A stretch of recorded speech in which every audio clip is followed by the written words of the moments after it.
Good morning students. बच्चों, आज हम कृतिका का पाठ नंबर 2 है जॉर्ज पंचम की नाक, और इसके लेखक हैं कमलेश्वर जी। और इस कहानी को पढ़ेंगे। और इस कहानी में क्या है कि स्वतंत्रता के बाद भी भारतीयों की मानसिकता के बारे में इस पाठ में जो है विवरण दिया गया है। तो जो ये पाठ का सार जो है वो इस तरह रहेगा कि इस कहानी में उस समय की भारतीय सरकार की मानसिकता व्यक्त की गई है कि वर्षों से हम जिनके गुलाम रहे, उन अंग्रेज़ों के भारत से चले जाने पर भी हमारी मानसिकता स्वतंत्रता की बनी हुई है।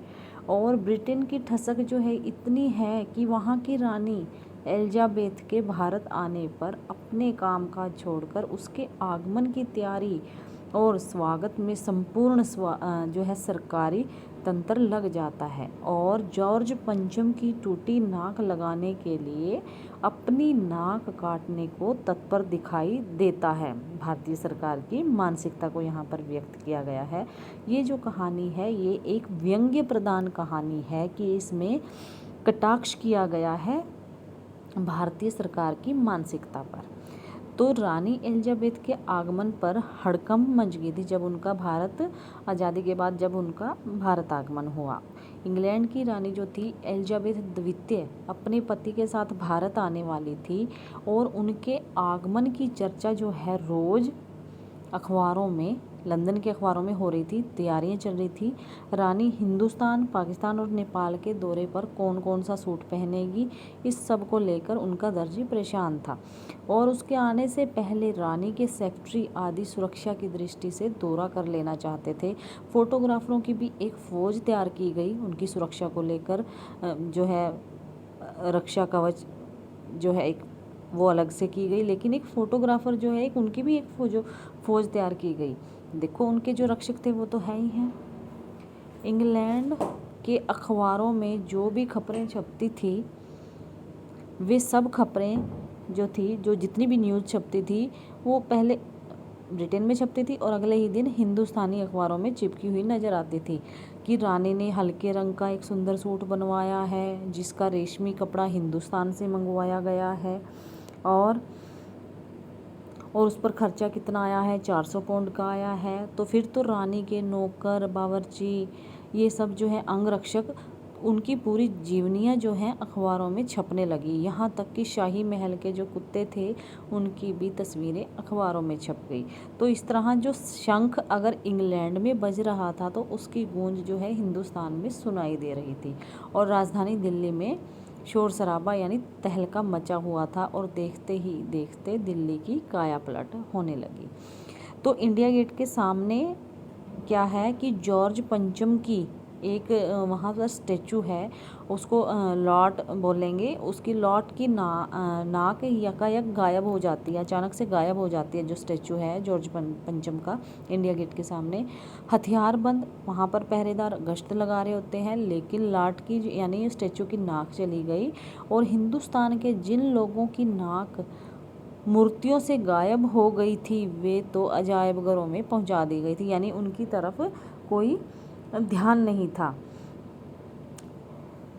तो किंतु रानी आए और जॉर्ज पंचम की नाक ना हो, यह कैसे हो सकता है। तो सबके लिए जो है चिंता बढ़ गई, और इसमें एक सरकारी तंत्र की एक मीटिंग ली गई। और मीटिंग में क्या किया, किसी मूर्तिकार को, एक खास मूर्तिकार को दिल्ली में हाजिर होने के लिए बुलाया गया। तो जैसे ही मूर्तिकार आया उसने सबके चेहरे देखे, चेहरे उतरे हुए थे, और उनकी बुरी हालत देखकर मूर्तिकार की आंखों में भी आंसू आ गए। और इतने में ही मूर्तिकार को एक आवाज़ सुनाई दी कि मूर्तिकार, जॉर्ज पंचम की नाक लगानी है। तो मूर्तिकार ने क्या कहा, उसने भी हाँ भर दी कि नाक लग जाएगी। पर मूर्तिकार ने कंडीशन रखी कि इस स्टेचू की इस लाट का पत्थर जो है वो कहाँ से आया था, यह सब आपको मुझे बताना होगा। तो यह सब सुनकर जो ऑफिसर थे, वो जो भारतीय सरकारी तंत्र के जो अफसर थे, वो एक दूसरे की तरफ देखने लगे, और क्लर्क को बुलाकर उसे ये काम सौंपा गया। और पुरातत्व विभाग में जाकर फाइलें देखकर बोला गया कि पता लगाओ कि यह लाट कब बनी थी, कहाँ बनी थी, और कौन से पत्थर कहाँ से लाया गया था। तो क्लर्क ने सभी फाइलें छान मारी पर कुछ भी पता नहीं चला। तो उसके बाद क्या हुआ, सबके चेहरे पर फिर उदासी छा गई और फिर एक कमेटी बनाकर नाक की जो जिम्मेदारी है उस पर डाल दी गई। तो मूर्तिकार को दोबारा बुलाया गया। मूर्तिकार ने जो है उनको आश्वासन दिया कि आप परेशान मत हो, मैं हिंदुस्तान के हर पहाड़ पर जाकर ऐसा पत्थर खोज के लाऊंगा। तो कमेटी जो है उसकी जान में जान आई। तो सभापति ने बड़े गर्व से कहा कि ऐसी क्या चीज़ है जो हिंदुस्तान में मिलती नहीं, हर चीज़ तो हमारे देश के गर्भ में छुपी है। तो ज़रूरत जो है वो खोज करने की है और खोज करने के लिए हमें मेहनत करनी होगी और इस मेहनत का फल हमें अवश्य मिलेगा। तो आने वाला जो जनरेशन है, ज़माना है, वो खुशहाल होगा। तो यह जो छोटा सा उन्होंने भाषण दिया यह भी अखबारों में छप गया।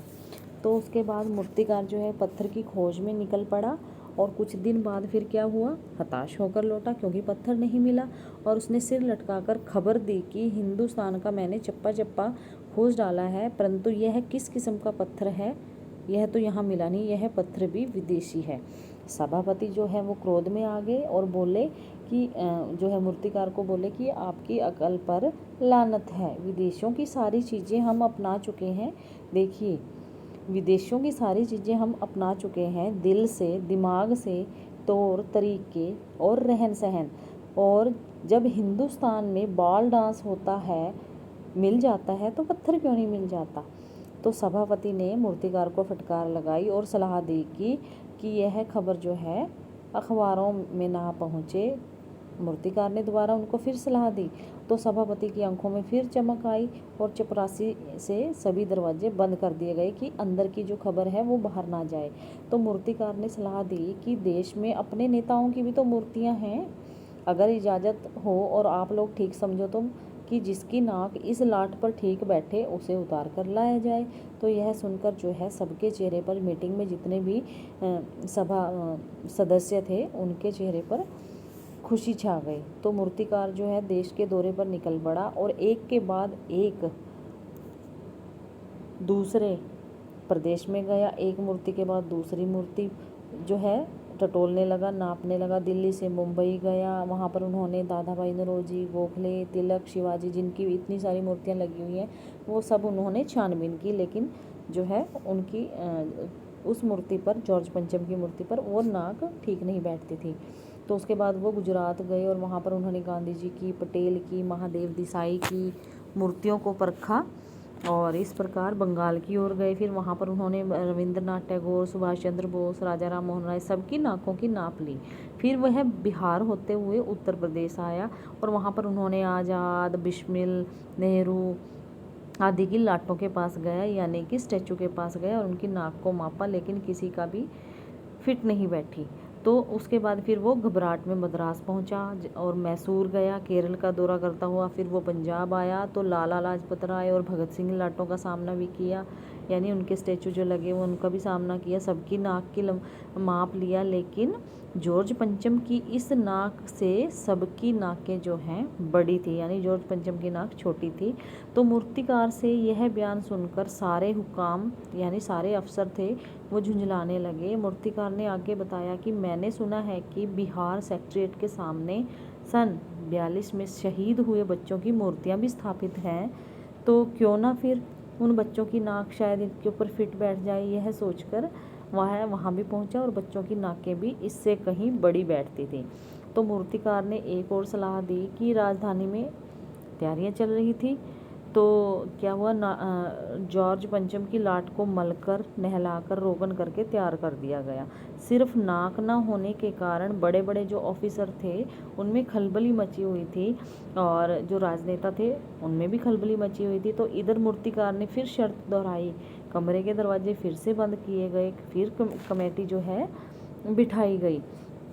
तो मूर्तिकार ने एक नई योजना पेश की कि नाक लगाना तो एकदम ज़रूरी है, इसलिए मेरी राय है कि 40 करोड़ भारतीयों में से, उस टाइम आज़ादी के बाद जो है भारत की जनसंख्या 40 करोड़ के लगभग थी, कि 40 करोड़ में से कोई एक जिंदा नाक काट कर लगा दी जाए।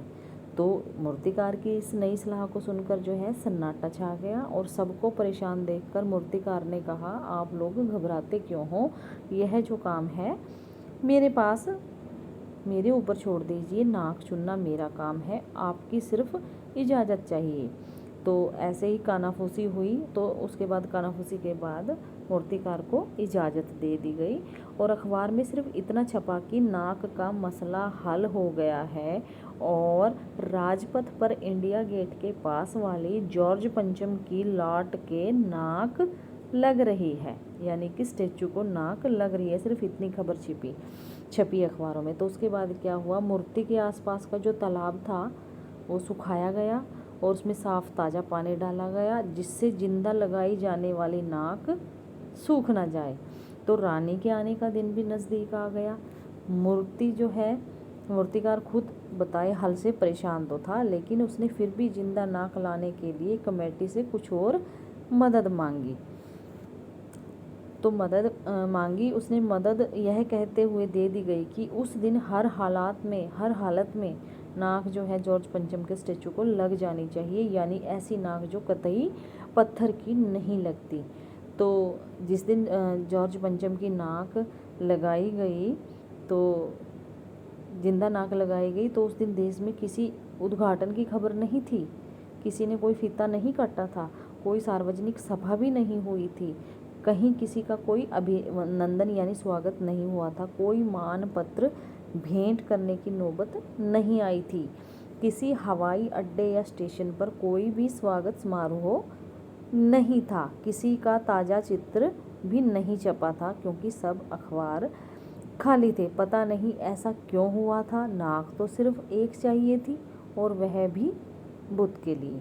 तो बच्चों, यह एक व्यंग्यात्मक प्रधान कहानी है जिसमें कमलेश्वर जी ने तत्कालीन भारतीय सरकार की मानसिकता के ऊपर व्यंग्य किया है। इसके बारे में हम डिटेल में रीडिंग ऑनलाइन क्लास में करेंगे। धन्यवाद।